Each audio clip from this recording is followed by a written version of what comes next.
సమయంలో మనం దేవుని వర్తమానము వింటాం.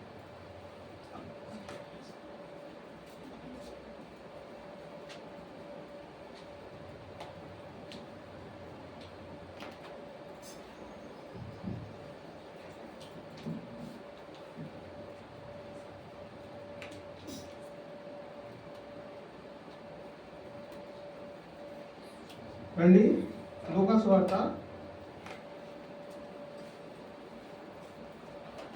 2వ అధ్యాయము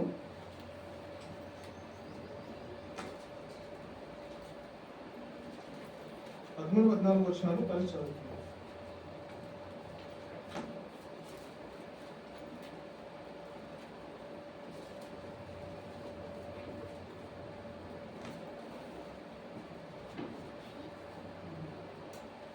లూకాసు వార్త 2వ అధ్యాయము 13-14 వచనాలు కలిసి చదువుకుందాం. వెంటనే పరలోక సైన్య సమూహము ఆ దూతతో కూడా నుండి సర్వోన్నతమైన స్థలములలో దేవునికి మహిమయు ఆయనకి ఇష్టమైన మనుషులకు భూమి మీద సమాధానం కలుగును గాక అని దేవునికి స్తోత్రము చేయుచుండెను. చిన్న ప్రార్థన చేసుకుని ప్రభు సహాయం చేసుకున్నాం.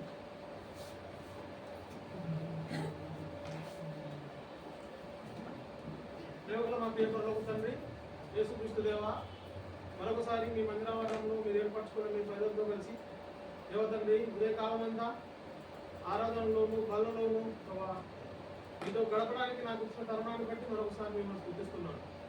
ప్రభావ ఈ ప్రత్యేకమైన సమయంలో మీ గ్రంథంలోంచి కొన్ని మాటలు చెప్పడానికి ప్రభావ మీరు నాకు ఇచ్చిన తరుణాన్ని బట్టి ఇక్కడ ఉన్న వారిలో ఎవరికంటే గొప్పవాడిని కాదు నాయన, కేవలం ఈ ఉచితమైన కూట ద్వారా మీ మాటలు చెప్పడానికి నాకు అవకాశం దొరికింది.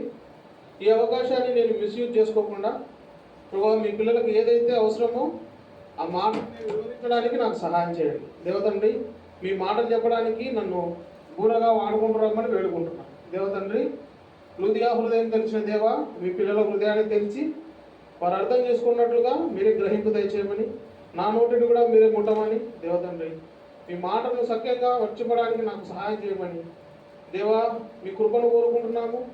దేవా మీ సన్నిధి కాంతిని మాకు అనుగ్రహించమని వేడుకుంటూ మరొకసారి నన్ను మీ చేతిలో చెప్పుకుంటూ యేసుక్రీస్తు వారి పుణ్యనామంలో ప్రార్థిస్తున్నాను తండ్రి.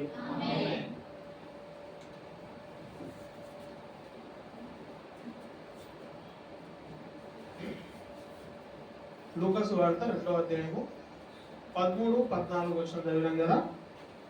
అయితే ఇక్కడ ఒక కేటగిరీ, ఒక సెట్ ఆఫ్ పీపుల్ ఉన్నారు. వాళ్ళు ఎవరంటే ఆయనకి ఇష్టమైన, చదవండి 14 వచనం చదవండి. సర్వోన్నతమైన స్థలములలో దేవునికి మహిమయు ఎవరు? ఆయనకు ఇష్టలైన మనుషులు. ఎవరు ఆయనకు ఇష్టలైన మనుషులు? ఎవరు దేవుని పిల్లలు? ఒకసారి మనం ఆలోచించేద్దాం. ఇష్టలైన మనుషులు ఉన్నారంటే అర్థమైంది, ఇష్టం లేని వాళ్ళు కూడా ఉన్నారని అర్థం, అంతే కదా. నాకు జామ పండు బాగా ఇష్టం అని చెప్పినా అనుకో, అర్థమైంది ఇష్టం లేని పనులు కూడా ఉన్నాయని అర్థం, అంతేనా? అర్థమైందా మీకు నేను చెప్పింది? ఒక వస్తువు మనకు ఇష్టం అంటే ఇంకోటి ఇష్టం లేకపోవడమే కారణం. ఓకే, నాకు ట్రావెలింగ్ అంటే ఇష్టం, బస్సుల్లో తిరగడం అంటే ఇష్టం. అంటే బస్సుల్లో తిరిగితే ఇష్టం లేకుండా వాంతులు చేసుకుంటూ ఉంటారు. నా భార్యకు అసలు ట్రావెలింగ్ వాడు, బస్సు ఎక్కిందంటే వాంతులే. సో ఒక విషయంలో మనకు ఇష్టం ఉందంటే ఇంకో విషయంలో అయిష్టం ఉంటుందని అర్థం, అంతే కదా. సో ఇక్కడ మాటను మనం ఆలోచన చేస్తే ఆయనకి ఇష్టలైన మనుషులు అని ఉంది అంటే అర్థమైంది, ఆయనకి ఇష్టం లేని మనుషులు కూడా భూమి మీద ఉన్నారు. ఒకసారి ఆలోచించండి, ఆయనకి ఇష్టలైన మనుషులు భూమి మీద ఉంటే ఇష్టం లేని మనుషులు ఎవరు? రండి ఎవరు చూపిద్దాం. పేతురు రాసిన మొదటి పత్రిక 4వ అధ్యాయము 3వ వచనం. మొదటి పేతురు 4:3 చదవడం. మనము పోకిరి చేష్టలు, దురాశలు, మద్యపానము, అల్లరితో కూడిన ఆటపాటలు, త్రాగుబోతుల విందులు, చేయదగని విగ్రహ పూజలు మొదలైన వాటి యందు నడుచుకుంటూ అన్యజనుల ఇష్టం నెరవేర్చుటకు వాళ్ళ ఇష్టం నెరవేర్చుటకు గతించిన కాలమే చాలు. ఏమేమి ఇష్టం ఉంటాయి మనుషులు? ఎటువంటి వాళ్ళంటే దేవుడికి నచ్చదంటే ఫస్ట్ పాయింట్ పోగిరి చేష్టలు చేసేటోళ్ళు. పోగిరి చేష్టలు అంటే ఏంటి? ఒకటే ఒక ఎగ్జాంపుల్, ఒక 2 బట్టలు తీసుకొని ఇంత రంగు కొట్టుకొని తిరుగుతున్నాను హైదరాబాద్లో నేను జాబ్ చేసేటప్పుడు ఆ తమ్ముడు ఇక్కడ నుంచి ఎట్లా వెళ్ళాలన్నమాట, భయా చెప్పు భయా, అరే ఇక్కడ నుంచి ఎక్కడికి వెళ్ళాలి చెప్పరా బాబు అంటే, ఏది భయా ఎందుకు అట్లా మాట్లాడుతున్నావు, ఇక్కడ స్టైల్ భయా, ఇది స్టైలా? ఒక్కటే తల మీద 4 రకాల కలర్లు వేసుకుంటారు, రెడ్ వైట్ బ్లూ బ్లాక్. జాతీయ జెండాలో కూడా రంగులు ఉండవు. అట్లా రంగులు వేసుకొని ఉంటాడు. బండి తోలేటప్పుడు ర్యాపిడో బుక్ చేసుకుంటే వాళ్ళు ఎట్లా కూర్చుంటారు తెలుసా? సీటుకు లాస్ట్కి వచ్చి కూర్చుంటాడు, ఇట్లా వంగి తడుపుతుంటాడు. ఏం రా అంటే స్టైల్ భయా. అటువంటి పోకిరి చేష్టలు చేస్తుంటారు. నెక్స్ట్ దురాశలు. దురాశలు అంటే మనకు కానిదాన్ని ఆశపడమే. ఏదైతే ఆశపడడానికి యోగ్యమైనదో దాని మీద ఆశ పెట్టుకుంటే సంతోషం. ఏదైతే మన ఊహకు అందదో, ఏదైతే మనం చేయకూడదో, ఏదైతే మనం పొందకూడదో దానికోసం ఆశపడతా ఉంటారు కొంతమంది. అదే దురాశ. నెక్స్ట్ మద్యపానం. మనందరికీ తెలుసు మద్యపానం అంటే త్రాగడం. ఇక్కడ ఉన్న వాళ్ళందరూ చిన్నవాళ్ళం కాబట్టి మనకేం అలవాటు లేవు కాబట్టి సరిపోయింది. దీని గురించి మనం డిస్కస్ చేయాల్సిన అవసరం లేదు. నెక్స్ట్ అల్లరితో కూడిన అంటే ఏంటి చెప్పండి మీరే. అల్లరితో కూడిన ఆటపాటలు అంటే ఏంటి? నేను రక్షింపబడినప్పుడు రక్షింపబడి ఒక 2 సంవత్సరాల తర్వాత ఒక అంకుల్ నా దగ్గరికి వచ్చినాడు. అరే వినోద్ రక్షింపబడినావు కదా అంటే నా బాక్సింగ్ తీసుకున్నావు అంటే లేదు. సరే రక్షింపబడిన తర్వాత నువ్వు నిజంగా చెప్పు, నీకు నాకు దేవుడే సాక్షి, రీసెంట్గా నువ్వు విన్న సినిమా పాట ఏది చెప్పు అని అడిగాడు. అప్పుడు ఒక సినిమా పాట నేను చెప్పిన. చెప్తే నువ్వు రక్షింపబడి లాభమే ఉంది. అల్లరితో కూడిన ఆటపాటలు అంటే ఏంటంటే ఈ సినిమాలు, ఈ సీరియళ్ళు, ఇవే. మనం ఏం చేస్తామంటే యేసు ప్రభువుని నమ్ముకోవడము ఒక చాప్టర్, సినిమాలు చూడడము ఒక చాప్టర్, సినిమా పాటలు పాడడము ఒక చాప్టర్. ఇవన్నీ మనం ఏం చేస్తామంటే జనరలైజ్ చేసేసినాం. అదే నేనేమన్నా దేవుడు కాదని అంటున్నానా, లేకుంటే దేవుడు ఏమన్నా శక్తివంతుడు కాదంటున్నానా, లేకపోతే దేవుడిని నమ్మలేదంటున్నానా? నేను జస్ట్ సినిమా చూస్తున్నా, నాకు దేవుడు అంటే ఎంతో నమ్మకం ఉంది, కానీ సినిమా ఒక టైం పాస్ కొంటారు, దాన్ని పాపం అని ఒప్పుకోరు. అందుకే దేవుడు ఏం చేస్తున్నాడంటే అల్లరితో కూడిన ఆటపాటలు. అప్పట్లో సినిమాలు లేవు కాబట్టి ఆయన ఆ పదం రాయలే, ఉండింటే ఖచ్చితంగా సినిమాలు చూడదని రాష్ట్రుడు. అర్థమవుతుందా? నెక్స్ట్ త్రాగుబోతుల విందులు. నాకు నెలకు ఒకసారి త్రాగుబోతుల విందులకు ఇన్విటేషన్ వస్తూనే ఉంటుంది మా కంపెనీ తరఫు నుంచి. త్రాగుబోతుల విందులు అంటే కొంతమంది గ్యాదర్ అయ్యి దేవుడికి ఇష్టం లేనటువంటి పనులు, త్రాగడము, తినడము, బూతులాడటము, రకరకాలైనటువంటి పనులు చేయడానికి వాళ్ళు ఇన్వైట్ చేస్తుంటారు. రారా పోదాం, ఏమైతే లేరా, నువ్వేం తాగొద్దులే, నీకు కావాలంటే స్నాక్స్ పెడతాం, నువ్వు స్నాక్స్ తినుకుంటున్నావు, మేము మందు అవ్వకుంటాం, మా మధ్యలో కూర్చోసాలని అడుగుతారు. అటువంటి విధులకు పిలుస్తారు మనల్ని. అటువంటివి నాకు చేసినా దేవుడికి నచ్చదు. నెక్స్ట్ అది బైబిల్లో పాత నిబంధన గ్రంథంలో మనము ఒక సీరియస్ టాపిక్ చూడొచ్చు. ఏంటంటే విగ్రహారాధన. దేవుడు ఏం చేశాడంటే మాట వినని వాళ్ళకి క్షమించినాడు, నరహత్య చేసిన వాళ్ళకి క్షమించినాడు, వ్యభిచారులకు క్షమించినాడు, దొంగలను క్షమించినాడు, దూషకులను క్షమించినాడు. కానీ ఒకే ఒక కేటగిరీ ఆయన క్షమించడం ఇష్టం ఉండదు. ఎవరంటే విగ్రహారాధికులు. ఎందుకంటే నా మహిమను నువ్వు వేరే వాళ్ళకి ఇచ్చేసిన తర్వాత నేనంటే నీకు భయం లేనట్టే లెక్క. మరి అటువంటిప్పుడు నీకు మరణం తప్పిక లేదు అని చెప్పేసి పాత నిబంధనలో ఆయన కొట్టి పడేసినాడు, స్ట్రైక్ చేసేసినాడు.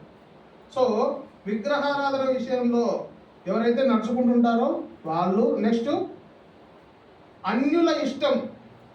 ఎవరి ఇష్టం? అన్యుల ఇష్టం నెరవేర్చేటువంటి కొంతమంది ఉంటారు. అన్యుల ఇష్టం నెరవేర్చడం అంటే ఏంటి? నేను ఇంతకుముందు చెప్పాను అనుకుంటా. నా మ్యారేజ్ సెట్ అయితే కార్డులు వచ్చినాయి ఇంటికి. కార్డులు వచ్చిన తర్వాత నేను, మా అమ్మ, మా తమ్ముడు అందరూ కూర్చుంటే నాకు తెలిసిన 2 బంధువులు వచ్చినారు. కార్డులు వచ్చినాయి అమ్మా అంటే చూసి పసుపు దాన్ని పూద్దాము అంటే ఏం పూస్తారు? పసుపు పూయాలి నాయన. ఎందుకు పూయాలా? దానికి ఇన్ఫెక్షన్ అవుతుందా కార్డులకు అని అడిగాడు.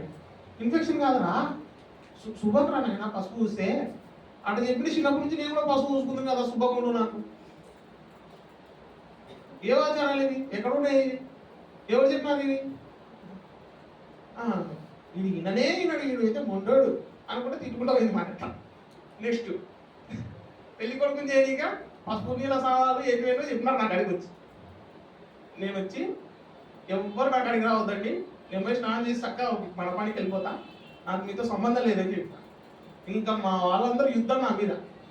ఎందుకు? వాళ్ళు జీవిత కాలం నుంచి చేస్తున్న ఆచారాలన్నీ ఇతరుల మీద రుద్దాలని చూస్తారు. మనం కాదని మనకు ఏం చేస్తారు? మన మీద కోపాలు. మనం ఎప్పుడైతే దేవుణ్ణి నమ్ముకున్నామో ఈ లోకంతో మనం ఏం చేయబడినామో సిలువ వేయబడినాం. అయిపోయింది, మనకు ఇంకా లోకానికి అయిపోయింది. యేసు ప్రభువుని నమ్ముకున్న తర్వాత కూడా మా బాబాయ్ వద్దంటే మళ్ళీ బాధపడతాడేమో, ఇంకా సర్లే చేద్దాంలే, సర్లే నా సాంబ్రాణి ఇద్దాంలే, సర్లే ధూపం ఇద్దాంలే అని నీ మనసును నువ్వు రోజు కన్విన్స్ చేసుకొని నువ్వేమనుకుంటావు, ప్రభువా వాళ్ళు చెప్తుంటే ఇంకా కాదంటే బాధపడతారు నాయన నువ్వు ప్రార్థన చేసుకుంటున్నావేమో.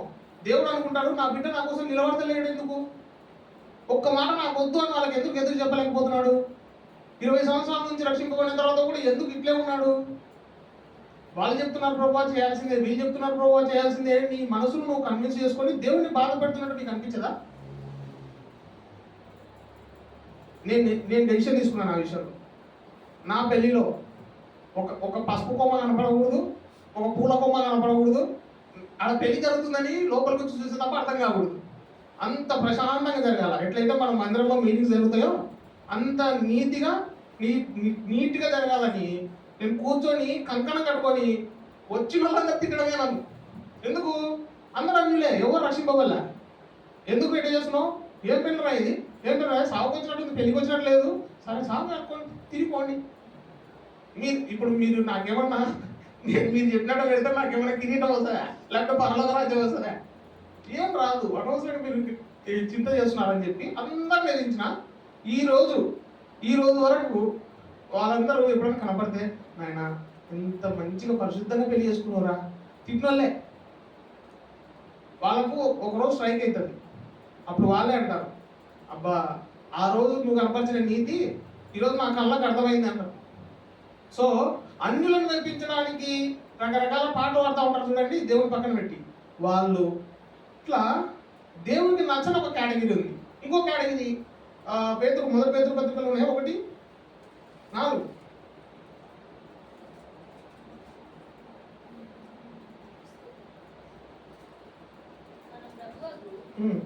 సారీ మా 18వ వచనం.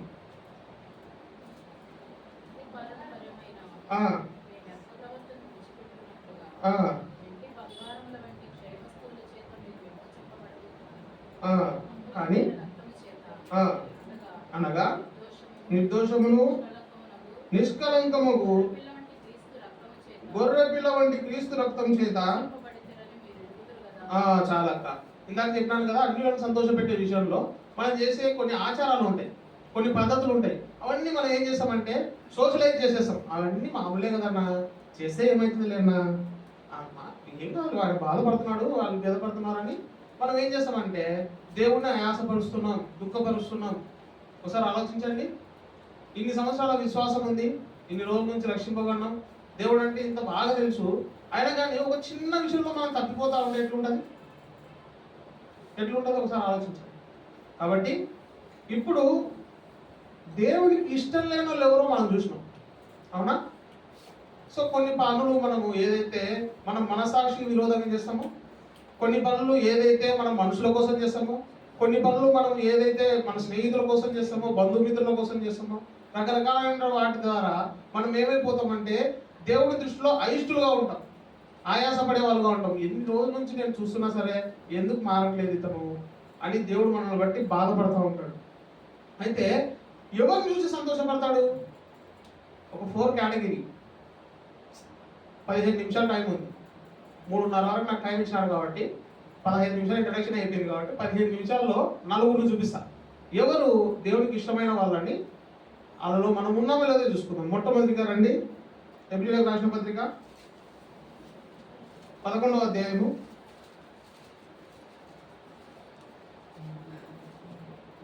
5-6. ఆ విశ్వాసము ద్వారా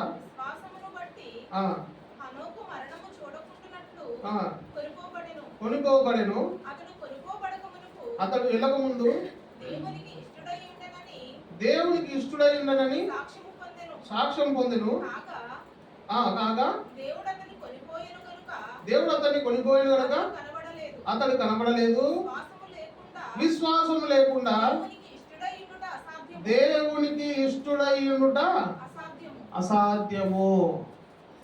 మనం ఏమనుకుంటామంటే దేవునికి ఇష్టంగా ఉండాలంటే వారం వారం మందిరానికి వచ్చిపోతే సరిపోద్ది, లేదంటే వాక్యం చెప్పడానికి వస్తే వాక్యం చెప్తే సరిపోద్ది, పాటలు పాడడానికి వస్తే పాటలు పాడితే సరిపోద్ది అనుకుంటాం. లేదా వీక్లీ ఒకసారి అటెండెన్స్ లాగా మనం దేవుని దగ్గరికి వెళ్తే చాలు, దేవుడు నువ్వు జస్ట్ అట్లా అబ్జర్వ్ చేసుకుంటే చాలు, నా కోసం ఏదో కార్యాలు చేయాల్సిన అవసరం లేదంటారు కొంతమంది. నా మిత్రుడు ఒకటి చెప్పేటోడు, ఒరే మందిరానికి ఎందుకు రావురా నువ్వు అంటే, బాబు నేను సంవత్సరానికి ఒకసారి క్రిస్మస్కి వస్తారా? ఎందుకు క్రిస్మస్ అంటే సంవత్సరానికి ఒకసారి వస్తే అటెండెన్స్ పడితే దేవుడు ఒకడు ఉన్నాడని గుర్తుపెట్టుకుంటే చాలు నాకు అని చెప్పేటోడు. మా ఎంత తెలివితేటలు రా మీరు, దేవుడి ఇచ్చిన తెలివితో మీరు దేవుడినే మోసం చేయాలని చూస్తారు.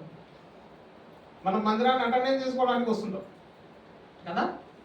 అయితే దేవుడికి ఎవరు కావాలంటే విశ్వాసం కలిగిన వాళ్ళు కావాలా. ఎటువంటి విశ్వాసము? పైన ఉన్నాడు 15వ వచనం, 5వ వచనం. హానోకు లాంటి విశ్వాసము. హానోకు ఏం విశ్వాసం చూపించినాడు? ఆదికాండము 5వ అధ్యాయము, ఆదికాండము 5వ అధ్యాయము 24వ వచనం. చాలక్క, హనోకు ఏం చేసినాడంటే, అంత విశ్వాసం రావడానికి కారణం ఏంటంటే దేవునితో నడిచెను. బాగా గుర్తుపెట్టుకోండి, ఎప్పుడైనా మన విశ్వాసం పెంపొందాలంటే నువ్వు దేవునితో నడిచే అనుభవంలో లేకపోతే, దేవునితో నడవడం అంటే ఏంటి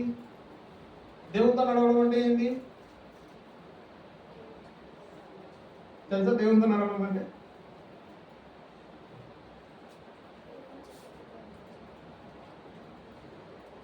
అయితే నడవడము అనే కాన్సెప్ట్ పెద్దది. నేను ఒక చిన్న విషయం బ్రీఫ్గా చెప్తా. నీ జీవితంలో ఏదైనా సరే జరగాలంటే దేవుని దగ్గరకు వచ్చి మోకరించి అడగడమే దేవునితో నడవడం. నీ జీవితంలో ఏదైనా మెయిన్ డెసిషన్ తీసుకోవాలనుకున్నప్పుడు దేవుని దగ్గరకు వచ్చి చిత్తాన్ని కనుక్కోవడమే నడవడం, విశ్వాసంతో ఉండడం. ఇవంతా ఒక కేటగిరీకి చెందిన విషయాలు. ఈ దేవునితో నడిచే క్రమము ఎట్లయితే ఉంటుందో అది నీ జీవితాన్ని అభివృద్ధి చెందించడానికి దేవుడు నీకు ఏర్పాటు చేసిన ఒక విధి. మనం ఏం చేసామంటే దేవునితో నడవడం అనేటువంటి అనుభవంలో ఉండము, విశ్వాసం అనేటువంటి అనుభవంలో ఉండము. కానీ మనకి ఏం కావాలా? పరలోక రాజ్యం కావాలంటాం. ఇక్కడ జస్ట్ ఆయన పరలోక రాజ్యం అడిగిలా హనోకు, ప్రభువా నేను నీతో నడుస్తున్నాను, విశ్వాసం ఉంది, ఇంకా నాకు పరలోకం వస్తుంది కదా అని అడగల. జస్ట్ ఆయనతో దేవునితో నడవడానికి ఇష్టపడినాడు. ఆ కారణం చేత అతని విశ్వాసం పెరిగింది. నువ్వు రోజు దేవుని దగ్గరకు వచ్చి మొరపెడుతున్నప్పుడు, ప్రార్థన చేస్తున్నప్పుడు, బైబిల్ చదువుకుంటున్నప్పుడు, ప్రార్థన చేసుకుంటున్నప్పుడు, ఇవన్నీ దేవునితో నువ్వు నడిచే విధంగా నిన్ను పురుగొల్పుతాయి. అప్పుడు నీకు విశ్వాసం ఆటోమేటిక్గా పెరిగిపోద్ది. విశ్వాసం ఉంటే ఏం జరుగుతుంది? దేవుని బిడ్డగా తయారైతే పరలోక రాజ్య వారసులు అవుతావు. Simple logic. మనం ఏం చేసామంటే మొట్టమొదటి స్టెప్ నడవడం దగ్గరనే ఆగిపోతాం. అయితే ఇక్కడ ఏం జరిగిందంటే హానోకు జీవితంలో దేవునితో నడిచేటువంటి అనుభవము హానోకు జీవితంలో ఉంది. కాబట్టి అతను ఏం చేయబడినాడంటే విశ్వాసం కలిగిన వ్యక్తిగా గుర్తించబడుతూ వచ్చినాడు. మన జీవితంలో కూడా ఎన్నో అవిశ్వాస సందర్భాల్లో విశ్వాసం చూపించకుండా అవిశ్వాసంగా తిరిగి వెళ్ళిపోయిన సందర్భాల్లో మనల్ని దేవుడు క్షమించి మళ్ళీ తిరిగి సమకూర్చుకున్నాడు కదా. ఎప్పుడన్నా ఆలోచన చేసుకున్నావా, ప్రభువా నా జీవితంలో నేను ఎంతో అవిశ్వాసంగా బ్రతుకుతూ వచ్చినాను, అయినా సరే నన్ను క్షమించినావు, నన్ను కరుణించినావు, ఇంకా నేను విశ్వాసాన్ని పెంపొందించుకోవాలంటే నేను ఏం చేయాలి ప్రభు అని ఎప్పుడన్నా అడిగినావా? నువ్వు అడగకపోయినా ఆయన ఒక సమాధానం చెప్తాడు. 12వ అధ్యాయం రండి, హెబ్రీయులకు రాసిన పత్రిక 2వ వచనం. మనము కూడా ప్రతి భారమును సులువుగా చిక్కులు పెట్టు పాపమును విడిచిపెట్టి విశ్వాసమునకు కర్తయు. చాలా అక్క, విశ్వాసం కావాలంటే మనం పెద్ద భక్తులమై ఉండాల్సిన అవసరం లే. భక్సింగ్ గారే విశ్వాసము, లేకుంటే సాధు సుందర్ సింగే విశ్వాసము, లేకుంటే అబ్రహామే విశ్వాసము కాదు. జస్ట్ నువ్వు విశ్వాసిగా ఉండాలంటే దేవుని వైపు చూడాలంతే. దేవుని వైపు చూస్తే నీకు విశ్వాసం వస్తుంది. మనం ఏం చేస్తాము? పేతురు ఏం చూసినాడు? మనం మాట్లాడుకున్నాం కదా, ఎంతో దగ్గర ఉన్నాడు యేసుప్రభు, చాలా క్లోజ్. పేతురు ఆ గ్యాంగ్లోనే కొంచెం అల్లరి చేసే వ్యక్తి టైపు. దుడుకు స్వభావం కలిగిన వ్యక్తి అంటే అల్లరి చేసే టైప్ అనమాట. ఒకసారి ఆలోచించండి, మన మందిరంలో అందరికంటే అక్క ఎవరికి ఇష్టపడుతుంది తెలుసా? ఎందుకు? మంచిగా ఉంటాడు కాబట్టి. దుడుకు స్వభావం కలిగినటువంటి వ్యక్తులంటే దేవునికి కూడా ఇష్టమే. యేసు ప్రభుకి ఎంతో క్లోజ్ వ్యక్తి పేతురు యేసు ప్రభు అంత క్లోజ్గా ఉండి కూడా ఒక సందర్భం వచ్చినప్పుడు ఒక సముద్రంలో యేసు ప్రభు వారు నడుచుకుంటూ వస్తా ఉంటే పేతురు చూస్తాడు. చూసినప్పుడు అబ్బా యేసు ప్రభు నడుస్తున్నాడా, యేసు ప్రభు నడిస్తే నేను కూడా నడవగలుగుతా కదా, సింపులే ఇది అనుకొని ప్రభా నేను కూడా వచ్చేస్తా అని అడిగినాడు. అడిగితే వచ్చేయి అని చెప్పిన తర్వాత కిందికి పడవలోంచి కిందికి చూసి అబ్బా నీళ్ళు దండి ఉన్నాయి అనుకోలే, అమ్మ నీళ్ళు ఎక్కువ ఉన్నాయి ఇలాగా అనుకోలే. వచ్చేయి అంటే నీళ్ళని కూడా చూడకుండా దుంకేసినాడు. దుంకి నడుచుకుంటే వెళ్తుంటే అప్పుడు మొదలైంది శోధన. ఏం శోధన? అప్పుడు అలలు కనపడినాయంట. అలల సౌండ్ విన్నాను ఎప్పుడన్నా? నేను మొన్న వైజాగ్ వచ్చిన, అట్లా ఒక రౌండ్ పోటీకి వెళ్దామని ఆ సౌండ్ని భయపడి ఇంటికి వచ్చిన నేను. జుమ్మలు వస్తాయి గాలులు. ఆయనకు ఆ గాలి సౌండ్ వినపడింది. గాలి సౌండ్ విన్న తర్వాత పేతురు యేసు ప్రభు వైపు చూసుకుంటూ నడుచుకుంటూ వెళ్తున్న వ్యక్తి ఒక్క సెకండ్ ఇంకా ఆయనకు బ్రేక్ లాస్ అయిపోయింది. మా ఇంత పెద్ద సముద్రంలో నేను నీళ్ళలో నడుచుకుంటూ పోతుంటే ఇప్పుడు మునిగిపోతే ఏంది పరిస్థితి అని మనసులో భయపడినాడు. నిజంగానే మునిగిపోతాడు. మన జీవితంలో కూడా మనం యేసు వైపు చూస్తూ సాగితే మనకు బాగానే ఉంటుంది. మనం ఏం చేస్తామంటే లోకం వైపు చూస్తాము, లేదంటే మన శరీరం మనల్ని సహకరించదు. కొంతసేపు ప్రార్థన చేసుకున్నామంటే ఇప్పుడే ఫుల్ నిద్ర వస్తుంది, సర్లే పడుకున్న తర్వాత మేలుకు వచ్చిన తర్వాత ఎంతనే ప్రార్థన చేసుకున్నాను లేకపోతే పడుకొని మళ్ళీ ఎప్పుడు లేస్తారు? పొద్దు లేస్తారు. అవునా? నీ జీవితంలో విశ్వాసం కలిగి ఉండాలంటే దేవునితో సంబంధం కలిగి ఉండు. ప్రార్థన చేసుకో, బైబిల్ చదువుకో. నీకు అవకాశం దొరికిన ప్రతిసారి మందిరానికి రా. అవకాశం లేకపోతే అవకాశం కల్పించుకుంటురా. అప్పుడు నువ్వు విశ్వాసంలో వృద్ధి పొందుకో. నువ్వు ఇంట్లోనే ఉండి బైబిల్ చదువుకుంటా ఉంటే నీకు వచ్చిన సందేహాలకు సమాధానం ఏం చెప్పగలుగుతావు? కాబట్టి మొట్టమొదటిగా ఎవరు దేవునికి ఇష్టం అంటే ఎవరైతే విశ్వాసం కలిగి ఉంటారో వాళ్ళు దేవునికి ఇష్టం. రెండోది గారండి కీర్తన గ్రంథము, ప్రొవర్బ్స్ అంటే సామెతల గ్రంథము 21వ అధ్యాయము 3వ వచనం. సామెతలు నీతి న్యాయములను అనుసరించి నడుచుకుంటా బలులను నర్పించుట కంటే యెహోవాకు ఇష్టము. రెండోదిగా దేవునికి ఏమి ఇష్టము? నీతి న్యాయంగా నడుచుకుంటే దేవునికి ఇష్టము. నీతి న్యాయము అనే దానికి పర్యాయ పదాలు చెప్పండి, ఆపోజిట్ వర్డ్స్. నీతికి ఆపోజిట్ ఏంటి? న్యాయానికి ఆపోజిట్ ఏంటి? అంటే నీతి న్యాయాలు అనుసరించే వాళ్ళంటే దేవునికి ఇష్టం, అవినీతి అన్యాయం చేసే వాళ్ళంటే ఇష్టం. అర్థమవుతుందా? దీని గురించి మనం సింపుల్గా మాట్లాడుకుంటే చాలు. ఎవరైతే మన పనిలో, నా ఉద్యోగంలో నాకు అవినీతి చేయడానికి చాలా అవకాశం వస్తుంది. ప్రైవేట్ ఉద్యోగమే నాది. నేను గవర్నమెంట్లో ఏదైనా దొరికే ఛాన్స్ ఉంటుందేమో, ప్రైవేట్లో దొరికే ఛాన్స్ ఉండదు. ఏదో ఒకటి చేసి కప్పిపట్టేయచ్చు.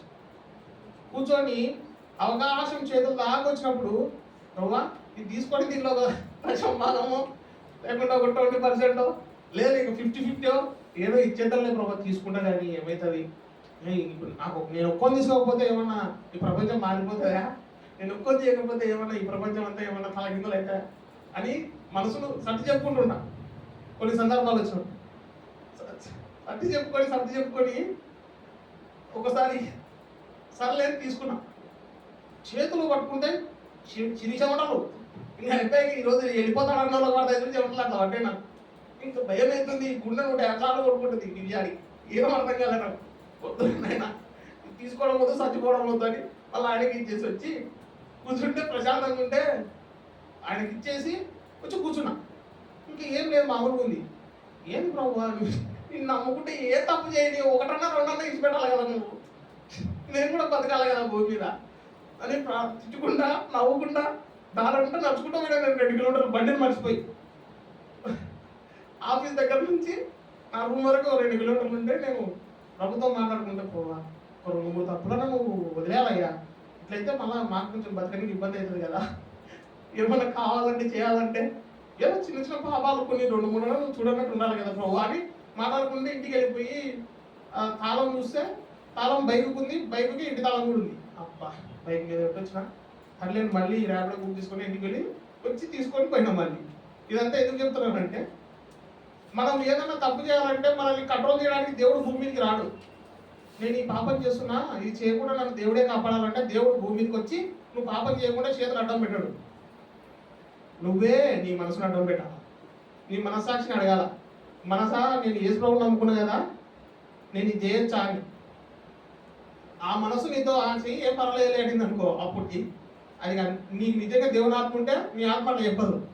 లేదు నిజంగా నీ ఆత్మ నిన్ను పాపం చేయమని ప్రేరేపిస్తుందంటే నీ లోపల దేవుని ఆత్మ లేనట్టే. కాబట్టి దేవుని ఆత్మ కలిగి ఉండడానికి ప్రయత్నం చేయి. అప్పుడు నీతి ఉండడానికి, న్యాయం ఉండడానికి ఆటోమేటిక్గా నీకు వచ్చేస్తుంది. ఓకే. సో రెండోదిగా మనిషి జీవితంలో నీతి న్యాయాలు అనుసరిస్తే దేవుడికి మనం ఇష్టలుగా తయారవుతాం. ఒక మాట చూద్దామా? కొరింథీయులకు రాసిన 2వ పత్రిక 5వ అధ్యాయము 21వ వచనం. కొరింథీయులకు రాసిన 2వ పత్రిక 5వ అధ్యాయం 21వ వచనం. ఎందుకనగా మనం ఆయన యందు దేవుని నీతి అగునట్లు పాపమెరుగని ఆయనను చాలక్క. దేవుడు అవినీతివంతుడైన మన కోసం ఏం చేసినాడంటే నీతివంతుడైన తన కుమారుని భూమి మీదకి పంపించిన తర్వాత ఆ కుమారుడు అంత పవిత్రుడు నీతివంతుడు అయినప్పటికీ నా దుర్నీతిని, నీ దుర్నీతిని, మనందరి దుర్నీతిని ఆయనకు ఆపాదించడం వల్ల ఆయనను అవినీతిగా చేసినాడంట. ఆయన మన కోసము నీతిమంతుడైన దేవుడు అవినీతి పరుడుగా మారి మన కోసం సిలువలో ఎక్కినాడు.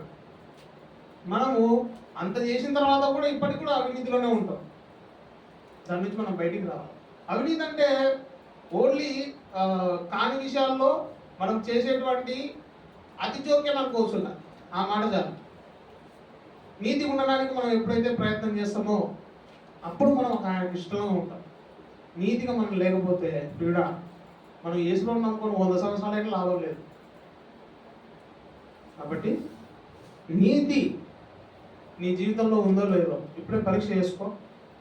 అప్పుడు నువ్వు దేవునికి ఇష్టమైన వ్యక్తిగా, ఇష్టమైన స్త్రీగా, ఇష్టమైన పురుషుడిగా ఉండగలుగుతావు. రండి 3వ వచనం ప్రొవర్బ్స్ సామెతలే 12వ అధ్యాయము 22వ వచనం.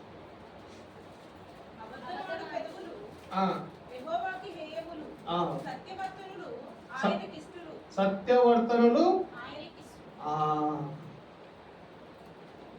ఎవరైతే నిజాలు మాట్లాడతారో, ఎవరైతే నిజం మాత్రమే వారి నోట్లో ఆడుతూ ఉంటుందో వాళ్ళే ఆయనకి ఇష్టం. సత్యవర్తనులు అంటే ఆపోజిట్ ఏంది? అసత్యవర్తనులు. నిజం చెప్పేటోళ్ళు, అబద్ధం చెప్పేవాళ్ళు. 2 కేటగిరీ. ఒక విషయానికి అబద్ధాన్ని జోడించి చెప్పేటోళ్ళు ఒక రకము, వినేది ఒకటైతే చెప్పేది ఒకటి ఉండేటోళ్ళు ఒక రకం. తాడేపల్లి నుంచి విజయవాడకి వెళ్ళాలంటే 4 కిలోమీటర్లు అని చెప్పడము ఒక రకమైన విషయం, అది వాస్తవం. అయితే తాడేపల్లి నుంచి విజయవాడక అంత దూరమా, అక్కడెందుకు, ఇప్పుడు వెళ్ళామా అని మాట్లాడుతున్నారు కొంతమంది. అంటే ఏంటంటే వాళ్ళు ఏం చేస్తారంటే ఉండేది ఒకటి ఉంటుంది, వాళ్ళు ఊహించుకునేది ఒకటి ఉంటుంది, జరిగేది ఒకటి ఉంటుంది, వాళ్ళకి తెలిసినది ఒకటి ఉంటుంది, కానీ వాళ్ళు చెప్పేది ఒకటి ఉంటుంది. వాళ్ళు ఏం చేస్తారంటే తమ మనసును మోసపరుచుకొని ఉన్న వాటిని లేని వాటిని కల్పించి అబద్ధాలు మాట్లాడుతూ ఉంటారు, ద్వేషాలు రేకొడుతూ ఉంటారు. ఏం జరిగిందంటే మీరు యూట్యూబ్లో చూసే ఉంటారు. ఒక ఫెస్టివల్ జరిగింది తెలంగాణలో. జరిగితే ఒక బన్నులు అమ్ముకునే వ్యక్తి ఉన్నాడు. బన్నులు అమ్ముకునే వ్యక్తి ఉంటే అతను బన్ను కోవా బన్ను అంటారు కదా, కోవా బన్ను అమ్ముతున్నాడు 10 రూపాయలు. అక్కడ వచ్చి ఆ 10 రూపాయలకు బన్ను అమ్ముకునే 9 అన్నారు అందరూ. నువ్వు ఎట్లా అమ్ముతున్నావు అంటే, అరే బాబు బన్ను 2 రూపాయలు పడుతుందయా, పాలకోవా చేసిన దాంట్లో కొంచెం రవ్వ కలుపుతా, సో దాంతో ఒక 7 రూపాయలకు నాకు పడుతుంది, 3 రూపాయలు లాభం వస్తుంది వాళ్ళు చెప్తున్నాడు. నువ్వు మాకు అన్యాయం చేస్తున్నావు, మాకు ద్రోహం చేస్తున్నావు, ఉన్నదానికి లేని దానికి వాడిని కల్పించి మొత్తం బజార్కి ఇస్తే పాపం ఆయన జీవితం అంతా వ్యాపారం లేక ఇప్పుడు తిండి లేక బాధపడుతున్నాడు. మన జీవితంలో కూడా మనం అసత్యవార్థంలాగా ఎట్లుంటామంటే మనము కల్పించి మాటలు మాట్లాడతాం, అబద్ధం మాటలు మాట్లాడతాం, దేవుడికి కాని మాటలు మాట్లాడతాం. దేవుడు ఏం చెప్పినాడంటే అవునంటే అవును, కాదంటే కాదు. కానీ మనం ఏం చేస్తాం? అవునంటే అవును అనం, అవునంటే కాదు అంటాం, కాదంటే అవును అంటాం. అవునా? అట్లా ఎవరైతే దేవునికి ఇష్టంగా ఉండాలని కోరుకుంటారో గుర్తుపెట్టుకోండి, నీ మాట నిజాయితీగా నిజంగా జరిగినట్టుగా జరగనట్టుగా చెప్పగలిగేటువంటి మనస్సు నీకుంటేనే నువ్వు దేవునికి ఇష్టంగా ఉండవు. 1-2 కల్పించి చెప్తే నువ్వు దేవునికి ఇష్టడుగా ఉండవు. టైం అయిపోయింది. 4వ 11 20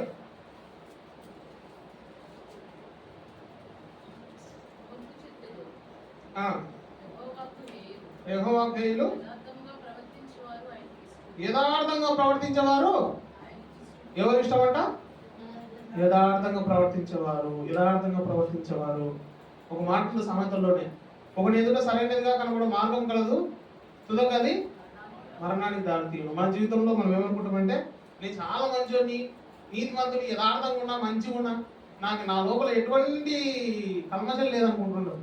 కానీ గుర్తుపెట్టుకోండి, నీ జీవితంలో ఉన్న రహస్య పాపాలు మాటల ద్వారా, చూపుల ద్వారా, చేతల ద్వారా, తలంపుల ద్వారా నువ్వు ఎన్ని చేస్తున్నావో అవన్నీ నాకైతే తెలియదు. భర్త చేసేది భార్య తెలియదు, భార్య చేసేది భర్త తెలియదు, కొడుకు చేసేది పిల్లలకు తెలియదు, తల్లిదండ్రులకు తెలియదు, తల్లిదండ్రులు చేసేది పిల్లలకు తెలియదు. సో ఎవరి పర్సనల్ లైఫ్ వాళ్ళదే. కాబట్టి నీ జీవితంలో ఎంత యథార్థంగా దేవుని దగ్గరకు వస్తున్నావు, యథార్థంగా బలలో చేయవేయండి అని మనం చెప్తాం. మనసులో అన్ని కల్మషాలు పెట్టుకొని, పక్కింటలతో గొడవలు పెట్టుకొని, ఎదుటింటలతో తగులు పెట్టుకొని, కుటుంబంలో సమాధానం లేకుండా అయినా సరే నువ్వు బలంలో చేయవేసి నీ మనస్సునే నువ్వు గాయపరుచుకుంటున్నావు. కానీ దానివల్ల దేవుడికి ఏం నష్టం లేదు. చూసాడు నరకానికి వెళ్ళిపోయి ఆయన అంటాడు. సరి చేసుకోవాల్సింది మనమే. కాబట్టి 4వదిగా చివరిగా యథార్థ ప్రవర్తన కలిగి నీ ప్రవర్తన ఎట్టుంది? మందిరంలోకి వచ్చినప్పుడు నువ్వు దేవుని చూడడానికి వస్తున్నావా, లేకుంటే వేరే కారణంతో వస్తున్నావా? మందిరంలోకి వచ్చినప్పుడు వాక్యం వింటున్నావా, లేకుంటే ఏదో వేరే పనిలో ఉంటున్నావా? నీ మనసు ఒక చోట, నీ శరీరం ఒక చోట ఉంటే వాక్యాన్ని నువ్వు వినలేవు. వినకపోతే దానివల్ల నష్టపోతావు. వినడం వల్ల విశ్వాసం పెరుగుతుంది. నీకు విశ్వాసం పెరగాలంటే నువ్వు వాక్యం వినాలి. వినకపోతే నీకు ఏం అర్థం కాదు. నువ్వు మందిరానికి 50 సంవత్సరాలు వచ్చినా వేస్టే. కాబట్టి చివరిగా 4వదిగా యథార్థ ప్రవర్తన కలిగి మనం ఎప్పుడైతే జీవిస్తామో అప్పుడు మన జీవితంలో దేవునికి ఇష్టలుగా ఉండేటువంటి అవకాశం మనకు దొరుకుతుంది. 4 విషయాలు మనం చూసుకున్నాం కదా. మొట్టమొదటిగా దేవునికి ఇష్టంగా ఉండాలంటే ఏమి ఉండాలి? 2వదిగా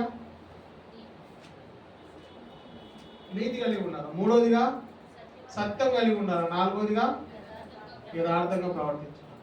మనం ఎవరు దేవునికి ఇష్టం లేదో చూసినాం, ఎవరికి దేవునికి ఇష్టమో చూసినాం. మనం ఇష్టం ఉన్న గుంపులో ఉన్నామా, ఇష్టం లేని గుంపులో ఉన్నామా? ఇష్టం లేని గుంపులో ఉంటే ఒకసారి ఆలోచన చేసుకోండి. ఇప్పుడే ప్రభు దగ్గర రండి. ప్రభువా, నాకు అన్నీ తెలిసినా సరే, మందిరంలో ఉన్నా సరే, ప్రార్థన చేసుకున్నా సరే, చర్చికి వచ్చినా సరే, నేను నీకు ఇష్టంగా జీవించడానికి అవకాశం దొరకల, నన్ను క్షమించిన ఆయన, నీకు ఇష్టంగా జీవించాలనుకుంటున్నాను అడిగితే ప్రభు మనల్ని తనకి ఇష్టమైన వాడిగా ఎట్లా జీవించాలో మనకు తెలుపుతాడు. దాని ద్వారా మనం ప్రశాంతంగా బ్రతకొచ్చు. ఈ లోకం మామూలు లోకం కాదు. మనల్ని నిమిషానికి 50 శోధనలు శోధిస్తాయి. వీటన్నిటి నుంచి మనం తప్పించుకోవాలంటే దేవుని సహాయం చాలా అవసరం. కాబట్టి విన్న వాక్య ప్రకారము ప్రభు వాక్య వెలుగులో మీరు పరీక్షించుకోండి. దేవుడి మాటలు దీవించు.